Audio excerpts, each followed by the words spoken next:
Hi friends, എല്ലാവർക്കും one clip P S C YouTube ചാനലിലേക്ക് സ്വാഗതം. നമ്മുടെ ഇന്നത്തെ ക്ലാസ് എന്ന് പറയുന്നത് SCRT ചാപ്റ്ററിൽ ലോകത്തെ സ്വാധീനിച്ച വിപ്ലവങ്ങൾ എന്ന് പറയുന്ന 10ാം ക്ലാസ്സിലെ പാഠപുസ്തകത്തിലെ അവസാനത്തെ പാർട്ടാണ് നമ്മൾ ഇന്ന് ചർച്ച ചെയ്യാനായിട്ട് പോകുന്നത്.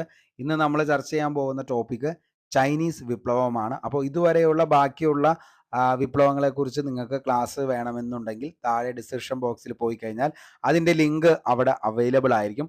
ഒന്ന് പോയി കാണാനായിട്ട് ശ്രമിക്കുക. SCRT പാഠഭാഗത്ത് നിന്നും പഠിക്കേണ്ട എല്ലാ പോയിന്റ്സും നമ്മളിതിൽ ഇൻക്ലൂഡ് ചെയ്തുകൊണ്ടാണ് ക്ലാസ്സുകൾ പോകുന്നത്. അപ്പോൾ നമുക്ക് അടുത്തൊരു ക്ലാസ്സിലേക്ക് പോവാം. ചൈനീസ് വിപ്ലവം.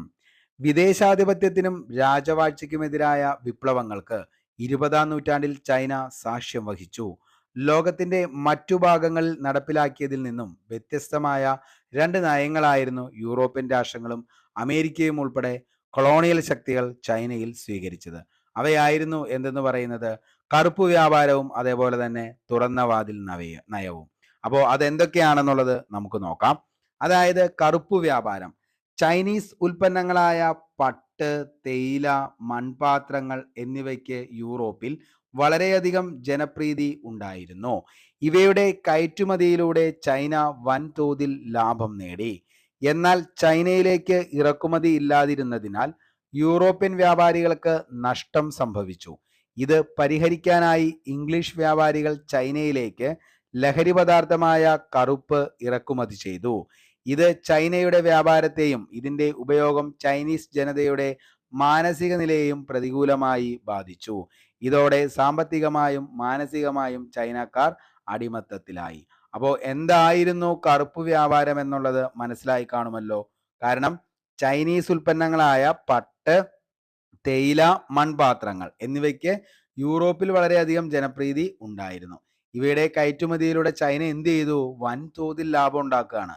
എന്നാൽ ചൈനയിലേക്ക് ഇറക്കുമതി ഇല്ലായിരുന്നതിനാൽ യൂറോപ്യൻ വ്യാപാരികൾക്ക് എന്ത് ചെയ്തു? നഷ്ടവും സംഭവിച്ചു. അതായത് ചൈനയിൽ നിന്ന് നിലവിൽ എന്ത് ചെയ്യാണ്? പട്ടും തേയിലയും മൺപാത്രങ്ങളൊക്കെ ഭയങ്കരമായിട്ട് യൂറോപ്പിലേക്ക് ഇറക്കുമതി ചെയ്യുന്നു. അതിൽ നിന്നും എന്ത് ചെയ്യുന്നു? ചൈന വൻതോതിൽ ലാഭം ഉണ്ടാക്കുന്നു. പക്ഷേ യൂറോപ്യൻ സാധനങ്ങളൊന്നും എന്തിലേക്ക് ഇറക്കുമതി ചെയ്യുന്നില്ല?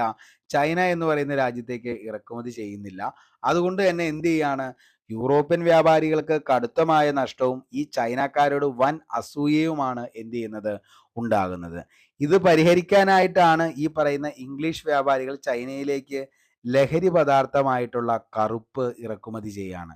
അപ്പോൾ ഈ പറയുന്ന കറുപ്പ് എന്ന് പറയുന്ന ലഹരി പദാർത്ഥം ചൈനയിലേക്ക് ഇറക്കുമതി ചെയ്യുകയും ചൈനയുടെ വ്യാപാരത്തെയും ഇതിൻ്റെ ഉപയോഗം ചൈനീസ് ജനതയുടെ മാനസിക നിലയെ എന്ത് ചെയ്യാണ്? തകർക്കപ്പെടുകയാണ്. കാരണം ഈ പറയുന്ന കറുപ്പ് എന്ന് പറയുന്ന എന്താണ് ലഹരി പദാർത്ഥം കഴിച്ചതോടുകൂടി ചൈനയിലെ എല്ലാ ആളുകൾക്ക് എന്താണ് ഈ പറയുന്ന പട്ടും തേയിലയും മൺപാത്രങ്ങൾ ഉണ്ടാക്കുന്നതിനോടുള്ള ആ ഒരു എന്താണ് ചിന്തകളൊക്കെ മാറി അവരെന്ത് ചെയ്യാണ്? ലഹരി പദാർത്ഥത്തിൽ അഡിക്റ്റ് ആവുകയാണ്. അങ്ങനെ അവർ വേറൊരു ലെവലിലേക്ക് മാനസികമായി മറ്റൊരു തലത്തിലേക്ക് മാറിപ്പോവുകയാണ്. അങ്ങനെ എന്ത് ചെയ്യാണ്? ഈ ചൈനയെ എന്നേക്കുമായിട്ട് എന്ത് ചെയ്യാണ്? അടിച്ചമർത്തപ്പെടാനാണ് നിലവിൽ ഇംഗ്ലീഷുകാർ ശ്രമിക്കുന്നത്. ഓക്കെ, ഇനി എന്തായിരുന്നു തുറന്ന വാതിൽ നയം എന്ന് ചോദിച്ചു കഴിഞ്ഞാൽ 19ാം നൂറ്റാണ്ടിൻ്റെ അവസാനമാകുമ്പോൾ നിരവധി യൂറോപ്യൻ രാജ്യങ്ങൾ ചൈനയിൽ വ്യാപാര ആനുകൂല്യങ്ങൾ കരസ്ഥമാക്കി. എന്നാൽ ഈ സമയത്ത് ചൈനയിൽ ശ്രദ്ധിക്കാൻ കഴിയാതിരുന്ന അമേരിക്കയ്ക്ക് ഈ ആനുകൂല്യങ്ങൾ ലഭിച്ചില്ല. തുടർന്ന് American state secretary John hey പ്രഖ്യാപിച്ച നയമാണ് തുറന്ന വാതിൽ നയം.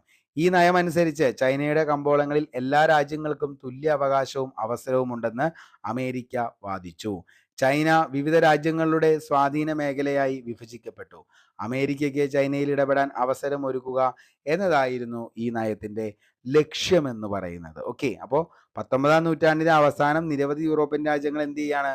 ചൈനയിൽ വ്യാപാരാനുകൂല്യങ്ങൾ കരസ്ഥമാക്കി. എന്നാൽ ഈ സമയത്ത് ചൈനയിൽ ശ്രദ്ധിക്കാൻ കഴിയാതിരുന്ന അമേരിക്കയ്ക്ക് ഈ ആനുകൂല്യങ്ങൾ ലഭിച്ചില്ല. തുടർന്നാണ് എന്ത് ചെയ്യുന്നത്? സ്റ്റേറ്റ് സെക്രട്ടറിയായ ജോൺ ഹേയ് ഈ ഒരു തുറന്ന വാതിൽ നയം കൊണ്ടുവരുന്നത്. അതിലൂടെ എല്ലാവർക്കും എന്ത് ചെയ്യാം? ചൈനയിൽ ഇടപെടാനുള്ള ഒരു അവസരം ഒരുക്കുക. മെയിനായിട്ട് അമേരിക്കയ്ക്ക് എന്ത് ചെയ്യുക?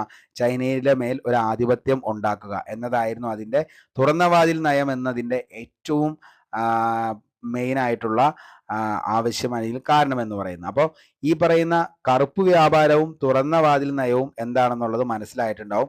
ഈ രണ്ട് കാര്യങ്ങളാണ് ശരിക്കും എന്താണ് ചൈനീസ് വിപ്ലവവുമായി ബന്ധപ്പെട്ട് ഏറ്റവും ഇമ്പോർട്ടൻ്റ് ആയിട്ട് പഠിക്കാനുള്ളത്. ചിലപ്പോൾ PSC ചോദിക്കാം, കറുപ്പ് വ്യാപാരം, തുറന്ന വാതിൽ നയം താഴെ പറയുന്നവയിൽ ഏത് വിപ്ലവവുമായി ബന്ധപ്പെട്ടിരിക്കുന്നു എന്ന് ചോദിച്ചു കഴിഞ്ഞാൽ അത് ചൈനീസ് വിപ്ലവമാണ്. ഓക്കെ, നമുക്ക് ബാക്കി കാര്യങ്ങൾ നോക്കാം. ചൈന ഭരിച്ചിരുന്ന മഞ്ചു രാജവംശം വിദേശ ഇടപെടലിനും ആധിപത്യത്തിനും അനുകൂലമായ നിലപാടാണ് സ്വീകരിച്ചത്. ചൈനയിൽ പ്രവർത്തിച്ചിരുന്ന ചില രഹസ്യ സംഘടനകൾ ഇതിനെതിരെ 1900-ൽ കലാപം സംഘടിപ്പിച്ചു. ബോക്സർമാരുടെ മുഷ്ടിയായിരുന്നു അവരുടെ മുദ്ര. ഇത് ബോക്സർ കലാപം എന്ന പേരിലാണ് അറിയപ്പെടുന്നത്. പരാജയപ്പെട്ടുവെങ്കിലും പിൽക്കാല വിപ്ലവങ്ങൾക്ക് ബോക്സർ കലാപം ശക്തി പകർന്നു. 1911-ൽ ഡോക്ടർ സൻ യാറ്റ് സെന്നിന്റെ നേതൃത്വത്തിൽ മഞ്ചു രാജഭരണത്തിനെതിരായി ചൈനയിൽ വിപ്ലവം നടന്നു. ഇത് ചൈനയിൽ രാജവാഴ്ചയ്ക്ക് അന്ത്യം കുറിച്ചു. തുടർന്ന് ദക്ഷിണ ചൈനയിൽ സൻ യാറ്റ് സെന്നിന്റെ നേതൃത്വത്തിൽ കുമിന്താങ് പാർട്ടി ഒരു റിപ്പബ്ലിക്കൻ ഭരണം സ്ഥാപിക്കുകയും ചെയ്തു. സൻ യാറ്റ് സെൻ ദേശീയത, ജനാധിപത്യം, സോഷ്യലിസ എന്നീ 3 ആശയങ്ങൾ പ്രാധാന്യം നൽകി. വെരി വെരി ഇമ്പോർട്ടൻ്റ് ആണ്, കഴിഞ്ഞ ദിവസം ചോദിച്ച ചോദ്യമാണ്. അതായത് സൻ യാറ്റ് സെന്നിന്റെ നേതൃത്വത്തിൽ കുമിന്താങ് പാർട്ടി ഒരു റിപ്പബ്ലിക്കൻ ഭരണം സ്ഥാപിച്ചു. സൻ യാറ്റ് സെൻ ദേശീയത, ജനാധിപത്യം, സോഷ്യലിസം. ഇമ്പോർട്ടൻ്റ് ആണ്, ഓർത്തു വച്ചോ മക്കളെ. ദേശീയത, ജനാധിപത്യം, സോഷ്യലിസം എന്നീ 3 ആശയങ്ങൾ ആരുടെയാണ്? സൻ യാറ്റ് സെന്നിന്റെ ആശയങ്ങളാണ്. Very very important. കഴിഞ്ഞ എക്സാമിന് LD സ്റ്റേജ് 3 സ്റ്റേജ് 4 ചോദിച്ചാണ്. അപ്പോൾ സൻ യാറ്റ് സെന്നിന്റെ ആശയങ്ങളാണ്: 1 ദേശീയത, മഞ്ചൂറിയൻ പ്രദേശക്കാരായ മഞ്ചു രാജവംശത്തെയും സാമ്രാജ്യ ശക്തികളെയും പുറത്താക്കുക. അടുത്തത് ജനാധിപത്യ ഭരണം സ്ഥാപിക്കുക. അടുത്തത് സോഷ്യലിസം, മൂലധനത്തെ നിയന്ത്രിക്കുകയും ഭൂമി തുല്യമായി വിതരണം ചെയ്യുകയും ചെയ്യുക. അപ്പോ സോഷ്യലിസം മൂലധനത്തെ നിയന്ത്രിക്കുകയും ഭൂമി തുല്യമായി വിതരണം നടത്തുകയും ചെയ്യുക. ഇനി നമുക്കറിയാം, പടിഞ്ഞാറൻ രാഷ്ട്രങ്ങളുമായി സമത്വം വേണമെന്ന് ആവശ്യപ്പെട്ട സൻ യാറ്റ് സെൻ ചൈനയുമായി വിദേശികൾ ഒപ്പിട്ട അന്യായമായ ഉടമ്പടികൾ റദ്ദാക്കാൻ തീരുമാനിച്ചു. കൃഷിയുടെയും വ്യവസായത്തിന്റെയും പുരോഗതിക്കാവശ്യമായ നടപടികൾ കുമിന്താങ് റിപ്പബ്ലിക് സ്വീകരിച്ചു. റഷ്യയുടെ സഹായം വിവിധ മേഖലകളിൽ ചൈനയ്ക്ക് ലഭിക്കുകയും ചൈനീസ് കമ്മ്യൂണിസ്റ്റ് പാർട്ടി രൂപീകൃതമാവുകയും ചെയ്തു. ആദ്യകാലങ്ങളിൽ കുമിന്താങ്ങും കമ്മ്യൂണിസ്റ്റുകളും തമ്മിൽ സഹകരിച്ചാണ് മുന്നോട്ട് പോയത്. എന്നാൽ സൻ യാറ്റ് സെന്നിന്റെ മരണത്തെ തുടർന്ന് ചിയാങ് കൈഷക് ഭരണത്തിന്റെ തലവനായി വന്നതോടെ ഈ സഹകരണം ഇല്ലാതാവുകയും ചെയ്യുകയാണ്. റിപ്പബ്ലിക് ജനകീയമാവുന്നു. ചിയാങ് കൈഷക് ചൈനയിൽ സൈനിക ഏകാധിപത്യ ഭരണത്തിന് തുടക്കം കുറിച്ചു. കമ്മ്യൂണിസ്റ്റുകളുമായുള്ള സഹകരണം ഉപേക്ഷിച്ച് അദ്ദേഹം അമേരിക്കയടക്കമുള്ള വിദേശ ശക്തികൾക്ക് ചൈനയിൽ യഥേഷ്ടം ഇടപെടാൻ അവസരമൊരുക്കി. ചൈനയുടെ കൽക്കരി, ഇരുമ്പ് വ്യവസായങ്ങൾ, ബാങ്കിങ്, വിദേശ വ്യാപാരം തുടങ്ങിയ മേഖലകളിലെല്ലാം നിയന്ത്രിച്ചിരുന്നത് വിദേശ രാജ്യങ്ങളായിരുന്നു. ചിയാങ് കൈഷക്കിന്റെ നയങ്ങളെ കമ്മ്യൂണിസ്റ്റുകൾ എതിർത്തതിനെ തുടർന്നാണ് അവരെ ക്രൂരമായി നേരിട്ടത്. ഈ സമയം ചൈനീസ് കമ്മ്യൂണിസ്റ്റ് പാർട്ടിയുടെ നേതാവായി മാവോ സേതൂങ് ഉയർന്നു വരികയും ചെയ്തു. 1934-ൽ കമ്മ്യൂണിസ്റ്റുകൾ മാവോയുടെ നേതൃത്വത്തിൽ തെക്കൻ ചൈനയിലെ കിയാങ്സിയിൽ നിന്ന് ഒരു യാത്ര ആരംഭിച്ചു. നിരവധി പ്രതിബന്ധങ്ങൾ തരണം ചെയ്തുകൊണ്ടുള്ള അതിസാഹസികമായ ഈ യാത്ര വടക്കു പടിഞ്ഞാറ് യനാനിൽ അവസാനിച്ചു. യാത്രയിലുടനീളം ധാരാളം കൃഷിഭൂമിയും അനേകം ഗ്രാമങ്ങളും പ്രഭുക്കന്മാരിൽ നിന്ന് പിടിച്ചെടുത്ത് കർഷകർക്ക് നൽകി. ഏകദേശം 12,000 കിലോമീറ്റർ സഞ്ചരിച്ച ഈ യാത്രയാണ് ലോങ് മാർച്ച് എന്ന പേരിൽ അറിയപ്പെട്ടത്. തൽഫലമായി വിദേശാധിപത്യത്തിനെതിരായ ചൈനീസ് ജനതയുടെ പോരാട്ടത്തിന്റെ പ്രതീകമായി കമ്മ്യൂണിസ്റ്റുകളും മാവോ സേതൂങ്ങും മാറി. അദ്ദേഹത്തിന്റെ നേതൃത്വത്തിലുള്ള ചുവപ്പു സേന കുമിന്താങ് ഭരണത്തിന്റെ കേന്ദ്രം കൈക്കലാക്കിയതിനെ തുടർന്ന് ചിയാങ് കൈഷക്ക് തായ്വാനിൽ രാഷ്ട്രീയ അഭയം തേടി.